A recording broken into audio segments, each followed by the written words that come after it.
Hi everyone, this is Xavier from Evika. അപ്പോൾ നമ്മുടെ ഇന്നത്തെ വീഡിയോയിൽ iOS 7ന്റെ ബീറ്റ 4ന്റെയും അല്ലെങ്കിൽ പബ്ലിക് ബീറ്റ 4ന്റെയും ഡെവലപ്പർ ബീറ്റ 4ന്റെയും വാട്ട്സ് ന്യൂ വീഡിയോയിൽ കവർ ചെയ്യാത്ത കുറേയധികം പുതിയ ഫീച്ചേഴ്സും നമ്മുടെ iOS 17.1ന്റെയും അതേപോലെ നമ്മുടെ iOS 7ന്റെ ഒഫീഷ്യൽ അപ്ഡേറ്റിനെ കുറിച്ച് കാര്യങ്ങളാണ് ഈ ഒരു വീഡിയോ സംസാരിക്കുന്നത്. അപ്പോൾ ഈ വീഡിയോ സ്റ്റാർട്ട് ചെയ്യുന്ന തൊട്ട് മുമ്പായിട്ട് ഞാൻ നിങ്ങളെല്ലാവരും നമ്മുടെ സ്വന്തം ആപ്പിൾ ടെലിഗ്രാം കമ്മ്യൂണിറ്റിയിലേക്ക് ഇൻവൈറ്റ് ചെയ്യുകയാണ്. അവിടെ ജോയിൻ ചെയ്യുകയാണെങ്കിൽ ആപ്പിളിൽ നിന്ന് ഒരു പുതിയ leaks, rumours, updates, news and wallpapers നിങ്ങൾ ലഭിക്കുന്നതായിരിക്കും. അപ്പോൾ അവിടെ ജോയിൻ ചെയ്യാൻ ലിങ്ക് ഞാൻ നമ്മുടെ ഡിസ്ക്രിപ്ഷൻ ബോക്സിൽ കൊടുത്തേക്കാം.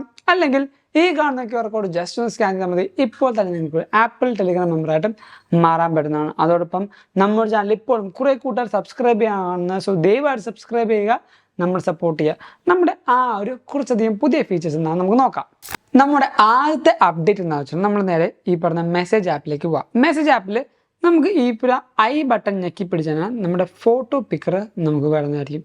അതേപോലെ തന്നെ നമുക്ക് ഈ പറഞ്ഞ ആപ്പ് ലിസ്റ്റ് ചെയ്തിരിക്കുന്ന നമുക്ക് കാണാൻ പറ്റും. അതിൻ്റെ താഴത്ത് നമ്മുടെ ഫോണിൽ ഇൻസ്റ്റാൾ ചെയ്തിരിക്കുന്ന പല ടൈപ്പായിട്ടുള്ള ആപ്ലിക്കേഷൻസും അതേപോലെ കുറച്ചധികം ഇമോജീസൊക്കെ നമുക്കിവിടെ ലിസ്റ്റ് ചെയ്തിട്ടുണ്ട്. ഈ പറയുന്ന ഓരോ ആപ്ലിക്കേഷൻസും നമ്മുടെ ഫോണിൻ്റെ മെസ്സേജ് സെക്ഷനിൽ നമുക്ക് മാറ്റാനായിട്ട് എന്താ ചെയ്യേണ്ടതെന്ന് വെച്ചാൽ നേരെ സെറ്റിങ്സിലേക്ക് പോവുക. അവിടെ നമ്മൾ താഴത്തേക്ക് പോകേണ്ടത് നമ്മുടെ മെസ്സേജ് ഓപ്ഷൻ സെലക്ട് ചെയ്യുക. അതിനുശേഷം നമുക്കിവിടെ കാണാൻ പറ്റും ഐ മെസ്സേജ് ആപ്സ് എന്ന്. അതിൽ ടാപ്പ് ചെയ്താൽ നമ്മുടെ ഈ പറഞ്ഞ മെസ്സേജസിൽ വരുന്ന ആപ്ലിക്കേഷൻസ് ഏതാണ് നമുക്കിവിടെ കാണാൻ പറ്റും. ഇതിൽ നമുക്ക് ഓണും ഓഫും ചെയ്തുകൊണ്ട് നമ്മുടെ മെസ്സേജിൻ്റെ ആപ്ലിക്കേഷൻസിലും കുറച്ചധികം കാര്യങ്ങൾ നമുക്ക് കസ്റ്റമൈസ് ചെയ്യാൻ പറ്റും. അടുത്ത വന്ന അപ്ഡേഷൻ എവിടെ വെച്ചാൽ നമ്മുടെ ഹെൽത്ത് ആപ്പിലാണ്. ഹെൽത്ത് ആപ്പിൽ സ്റ്റേറ്റ് ഓഫ് മൈൻഡ് എന്ന് പറഞ്ഞ ഒരു ഓപ്ഷൻ ഉണ്ട്. നമ്മൾ നേരെ ഹെൽത്തിലേക്ക് പോവുക. ഇവിടെ നമ്മൾ ബ്രൗസിൽ പോയി കഴിഞ്ഞിട്ട് നമ്മുടെ ഈ പറഞ്ഞ മെൻ്റൽ വെൽബീനെസ് എന്ന ഓപ്ഷൻ സെലക്ട് ചെയ്യുക. ഓരോ വട്ടവും അല്ലെങ്കിൽ ഓരോ അപ്ഡേഷന് ശേഷവും ആപ്പിൾ ഇതിൽ കുറേയധികം ചേഞ്ചസ്, ഇതിൻ്റെ യൂസർ ഇൻ്റർഫേസിൽ കുറേയധികം ചേഞ്ചസ് വരുന്നുണ്ട്. ഇപ്പോൾ നമുക്കിവിടെ ഒരു പുതിയ ഒരു മെൻ്റൽ വെൽബീയിങ്സിൻ്റെ ഒരു കാര്യം അല്ലെങ്കിൽ ഒരു ലോഗ് ക്രിയേറ്റ് ചെയ്യാം. ഇപ്പോൾ നമ്മുടെ ഈ പറയുന്ന നേരെ ആ ഒരു സ്റ്റേറ്റ് ഓഫ് മൈൻഡിലേക്ക് പോവുക, ലോഗ് എന്ന ഓപ്ഷൻ എടുക്കുക. ഇവിടെ നമ്മുടെ ഈ പറയുന്ന ഇന്നത്തെ ഫുൾ ഡേ എങ്ങനെയാണെന്നോ അല്ലെങ്കിൽ നമുക്ക് ഇപ്പോൾ എങ്ങനെ ഫീൽ ചെയ്യുന്നത് നമുക്ക് ആഡ് ചെയ്യാം. നമുക്കിപ്പോൾ നെക്സ്റ്റ് കൊടുക്കാം. ഈ കാണുന്ന ഈ ഇൻ്റർഫേസ് ഓരോ അപ്ഡേറ്റിന് ശേഷം ആപ്പിൾ മാറ്റുന്നുണ്ട്. ഇപ്പോൾ നമ്മൾ ഈ ന്യൂട്രൽ നിന്ന് ജസ്റ്റ് സ്ലൈഡ്ലി പ്ലസൻറ്റും അതേപോലെ പ്ലസൻറ്റും വെരി പ്ലസൻറ്റും പോകുമ്പോഴത്തേക്കും നിങ്ങൾക്ക് ആ ഒരു ഫ്ലേവറിൻ്റെ ചിഹ്നം കാണാം. അതേപോലെ ബാക്കിലേക്ക് പോകുമ്പോൾ നിങ്ങൾക്ക് ഒരു വേറെ ഫ്ലേവറും അതേപോലെ ആ ഒരു സ്മൂത്ത് ആനിമേഷനും നിങ്ങൾക്ക് കാണാൻ പറ്റും. ഇനി നമ്മൾ നെക്സ്റ്റ് കൊടുക്കുകയാണെങ്കിൽ ഇവിടെ നമുക്ക് what best describe this feeling എന്ന ഓപ്ഷൻ ഉണ്ട്. ഇവിടെ നമുക്കൊരു 5 ഓപ്ഷൻസാണ് തന്നിരിക്കുന്നത്. ഈ 5 ഓപ്ഷൻ അല്ല, നേരത്തെ ഉണ്ട അപ്ഡേഷനിൽ ഒരു 3-4 ഓപ്ഷൻസ് ഉള്ളൂ. പക്ഷേ ഓരോ അപ്ഡേറ്റിന് ശേഷവും ആപ്പിൾ ഈ പറഞ്ഞ മെൻ്റൽ വെൽബീയിങ്സിൻ്റെ കുറേ കാര്യങ്ങൾ മാറ്റുന്നുണ്ട്. നമ്മുടെ അടുത്ത വന്നിരുന്ന അപ്ഡേഷൻ നമ്മുടെ വാൾപേപ്പറിലാണ്. അത് നേരെ നമ്മുടെ ഈ പറഞ്ഞ ലോക്ക് സ്ക്രീനിലേക്ക് പോവാം. അവിടെ ഹോൾഡ് ചെയ്ത് പിടിച്ചിട്ട് നമ്മുടെ കൺട്രോൾ സെൻറ്ററിൽ നിന്ന് ഈ പറഞ്ഞ ലോക്ക് സ്ക്രീൻ കസ്റ്റമൈസേഷൻ എടുക്കുക. അവിടെ ലോക്ക് സ്ക്രീൻ എടുത്തിട്ട് നമ്മൾ ഈ ഒരു വാൾപേപ്പർ ജസ്റ്റ് പിൻ ചെയ്യുക, പിഞ്ച് ആൻഡ് സൂം ചെയ്യുക. ഇപ്പോൾ നിങ്ങൾക്ക് ഇവിടെ കാണാൻ പറ്റും വാൾപേപ്പർ എക്സ്റ്റെൻഡ് ഇടുന്ന. അതേപോലെ നമുക്ക് ഈ ഒരു വാൾപേപ്പറിൽ വന്നിരുന്ന സമയം അത്ര എവിഡൻ്റ് അല്ല. അപ്പോൾ നമ്മുടെ ഈ പറഞ്ഞ വാൾപേപ്പർ നമ്മൾ അതിനനുസരിച്ച് അഡ്ജസ്റ്റ് ചെയ്താൽ ആ ഒരു ടൈമിൻ്റെ കളറും ആ ഒരു വാൾപേപ്പർ അനുസരിച്ച് ഓട്ടോമാറ്റിക്കലി സിങ്ക് ആവുന്നത് നിങ്ങൾക്ക് കാണാൻ പറ്റും. ഇതും നമ്മുടെ ഈ പറഞ്ഞ പുതിയ അപ്ഡേഷൻ വന്ന നല്ലൊരു മാറ്റമാണ്.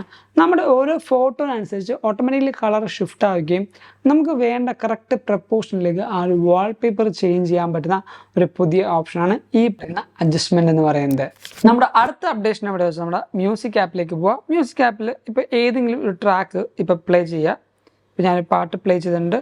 അതിനുശേഷം നമ്മുടെ കൺട്രോൾ സെൻറ്റർ എടുക്കുകയാണെങ്കിൽ ഇപ്പോൾ നിങ്ങൾ കാണുന്ന ആ ഒരു പേര്, നമ്മുടെ ഈ പാട്ടിൻ്റെ പേര് കറക്റ്റ് സെൻറ്ററിൽ അലൈൻ ചെയ്തിരിക്കുന്നത് കാണാൻ പറ്റും. iOS 7ൻ്റെ ബീറ്റിലേക്ക് ഒന്നെങ്കിൽ റൈറ്റിലേക്ക് അല്ലെങ്കിൽ ലെഫ്റ്റിലേക്കൊക്കെ ആയിട്ട് ആ ഒരു അലൈൻമെൻറ്റ് മാറിയാണ് കിടന്നിരുന്നത്. പക്ഷേ ഈ ഒരു ബീറ്റിൽ നമുക്ക് കറക്റ്റ് പ്രപ്പോർഷനായിട്ടാണ് നമ്മുടെ പാട്ടിൻ്റെ പേര് കൺട്രോൾ സെൻറ്ററിലെ ആ ഒരു എയർപ്ലേ ഓപ്ഷനിൽ കാണിക്കുന്നത്. അതും ഈ ഒരു ബീറ്റിൽ വന്ന പുതിയൊരു മാറ്റമാണ്. ആൻഡ് നമ്മുടെ ഈ ഒരു അപ്ഡേറ്റിന് ശേഷം എനിക്ക് വന്ന പ്രശ്നങ്ങളും പെർഫോമൻസും ബാക്കി കാര്യങ്ങളും ചോദിച്ചാൽ എനിക്ക് എസ്പെഷ്യലി ഗെയിമിംഗ് സമയത്ത് ഈ പറയുന്ന ഈ ഒരു ഹെവി ഗെയിമിംഗ് സമയത്ത് എൻ്റെ ഡിവൈസിൽ കുറച്ചധികം പെർഫോമൻസിന് ലാഗ് വരുന്നുണ്ടായിരുന്നു. നല്ല രീതിക്ക് ഗെയിംസ് കളിക്കുമ്പോൾ ക്ലട്ടറിങ് ഫീൽ ചെയ്യുന്നുണ്ടായിരുന്നു. അതായത് ആ ഒരു ഫ്രെയിം റേറ്റിൻ്റെ സ്മൂത്ത്നെസ് എനിക്ക് ഒട്ടും ഫീൽ ചെയ്യുന്നില്ല. ഗെയിം കളിച്ചുകൊണ്ടിരിക്കുന്ന സമയത്ത് പെട്ടെന്ന് നിന്ന് പോകുന്നു.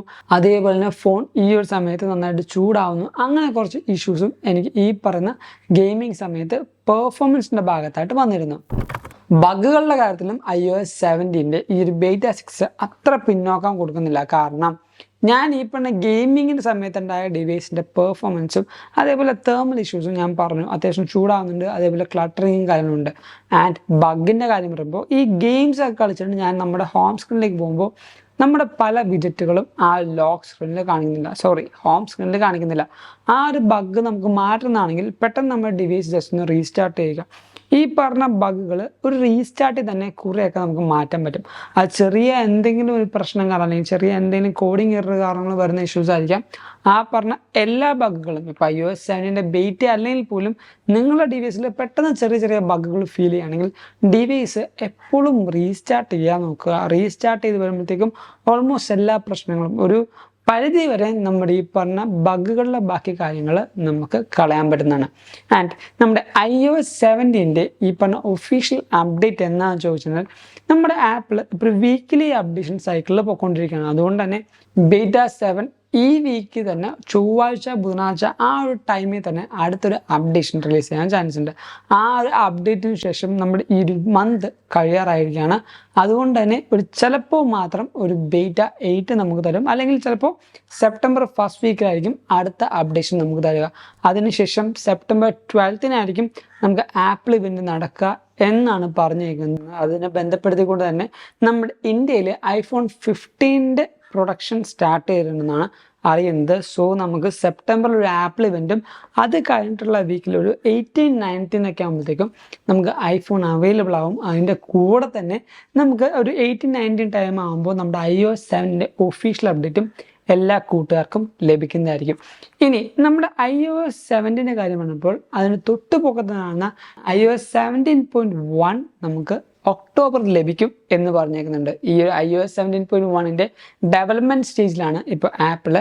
അപ്പോൾ അതിനും അർത്ഥം നമ്മുടെ iOS 17 ഒരു കംപ്ലീറ്റ് ആവാൻ പോകുന്ന ഒരു രൂപം ആപ്പിളിന് ഇപ്പോൾ ഓൾറെഡി കിട്ടിയിട്ടുണ്ടാകും. ബാക്കി എല്ലാ കാര്യങ്ങളും ഡെവലപ്പിംഗ് സ്റ്റേജിൽ നിന്ന് കഴിഞ്ഞ് ഓൾമോസ്റ്റ് ഔട്ട്പുട്ട് കൊടുക്കാനുള്ള സ്റ്റേജിലേക്ക് ആപ്പിൾ iOS 17 എത്തിച്ചിട്ടുണ്ടാകും. അത് ഒരു ഘട്ടം ഘട്ടമായിട്ട് ബീറ്റ രൂപത്തിൽ നമുക്ക് തരുന്നുണ്ട്. ഒഫീഷ്യൽ അപ്ഡേറ്റ് ആകുമ്പോഴത്തേക്കും ഓൾമോസ്റ്റ് ഒരു ജാം പാക്ഡ് ആയിട്ടുള്ള ഒരു OS ആയിട്ടും കുറേ നമ്മുടെ iOS 16 പോലെ കുറേ ബഗ്ഗുകളില്ലാത്ത നല്ല ഒപ്റ്റിമൈസ്ഡ് ആയിട്ടുള്ള ഒരു OS iOS 17 എല്ലാ യൂസേഴ്സിനും ഡെലിവറി ചെയ്യാൻ കിട്ടണം എന്നായിരിക്കും ആപ്പിളിൻ്റെ പുതിയ കോൺസെപ്റ്റ്, അല്ലെങ്കിൽ ആപ്പിളിൻ്റെ ആ ഒരു എന്താ പറയുക എയിം എന്ന് പറയുന്നത്. ആൻഡ് നമ്മുടെ iOS 16.6.1 എന്നുള്ള ഒരു അപ്ഡേഷൻ എല്ലാ കൂട്ടുകാരും പ്രതീക്ഷിച്ചായിരുന്നു. പക്ഷേ ആ ഒരു അപ്ഡേഷൻ കൊടുക്കാതെ iOS 16.7 ഡയറക്റ്റായിട്ട് ആപ്പിൾ ജമ്പ് ചെയ്യാൻ ചാൻസ് ഉണ്ട്. മെയിൻലി ഈ പറഞ്ഞ എല്ലാ OS റിലീസും നമുക്ക് അടുത്ത മാസം വരുന്ന ആ ഒരു വലിയ ആപ്പിൾ സോഫ്റ്റ്വെയർ ഡിപ്ലോയിങ് ടൈമിൽ മാത്രമായിരിക്കും ലഭിക്കുക. നമുക്ക് ഈ പറയുന്ന iOS 17, macOS Sonoma, watchOS 10 എന്നീ പറഞ്ഞ എല്ലാ അപ്ഡേഷൻസ് റിലീസാവുന്ന സമയത്ത് തന്നെയായിരിക്കും iOS 16.7 എല്ലാ iOS സപ്പോർട്ടഡ് ഡിവൈസിലും നമുക്ക് ലഭിക്കാൻ ചാൻസ് ഉണ്ടാകുന്നത്. അപ്പോൾ ഇതൊക്കെയാണ് നമ്മുടെ ഇന്നത്തെ വീഡിയോയിൽ ഞാൻ നിങ്ങളായിട്ട് ഷെയർ ചെയ്യുന്നത്. ഷെയർ ഈ വീഡിയോ എന്തായാലും നിങ്ങൾക്ക് ഇഷ്ടപ്പെട്ടു, അതേപോലെ ഹെൽപ്ഫുൾ ആണെന്ന് വരുന്നു. അതുകൊണ്ട് തന്നെ ഈ വീഡിയോ ഇപ്പോൾ തന്നെ ലൈക്ക് ചെയ്യുക, എല്ലാ കൂട്ടുകാർക്കും ഈ ഒരു വീഡിയോ ഷെയർ കൊടുക്കുക. ആൻഡ് ഞാൻ നിങ്ങളെ ഒന്നും കൂടെ നമ്മുടെ സ്വന്തം ആപ്പിൾ ടെലിഗ്രാം കമ്മ്യൂണിറ്റിയിലേക്ക് ഇൻവൈറ്റ് ചെയ്യുകയാണ്. അവിടെ ജോയിൻ ചെയ്യുകയാണെങ്കിൽ ആപ്പിൾ വരുന്ന ഒരു പുതിയ leaks, rumours, updates, news and wallpapers നിങ്ങൾക്ക് ലഭിക്കുന്ന നമുക്ക് അവിടെ ജോയിൻ ചെയ്യാൻ ലിങ്ക് ഞാൻ നമ്മുടെ ഡിസ്ക്രിപ്ഷൻ ബോക്സ് കൊടുത്തേക്കാം. അല്ലെങ്കിൽ ഈ കാണുന്ന QR കോഡ് ജസ്റ്റ് ഒന്ന് സ്കാൻ ചെയ്താൽ മതി. ഇപ്പോൾ തന്നെ നിങ്ങൾക്ക് ആപ്പിൾ ടെലിഗ്രാം മെമ്പറായിട്ട് മാറാൻ പറ്റും. ആൻഡ് നമ്മുടെ ചാനൽ ഇപ്പോഴും സബ്സ്ക്രൈബ് ചെയ്യാത്ത കുറേ കൂട്ടുകാരുണ്ട്. സോ എന്തായാലും സബ്സ്ക്രൈബ് ചെയ്യുക, നിങ്ങളാണ് നമ്മുടെ നട്ടൽ എന്ന് പറയുന്നത്. അതോടൊപ്പം നമ്മുടെ ഇൻസ്റ്റാഗ്രാം ലിങ്ക് ഞാൻ തൊട്ട് താഴെ കൊടുത്തേക്കാം. Go follow me Instagram too. ഇൻസ്റ്റാഗ്രാമിൽ പെട്ടെന്നുള്ള പുതിയ അപ്ഡേഷൻസ് സ്റ്റോറി ആയിട്ടും റീൽസ് ആയിട്ടൊക്കെ നിങ്ങൾക്ക് ലഭിക്കുന്നതായിരിക്കും. So go follow me Instagram too. And thank you so much for watching this video. This is Abin, Xavier signing from Erica.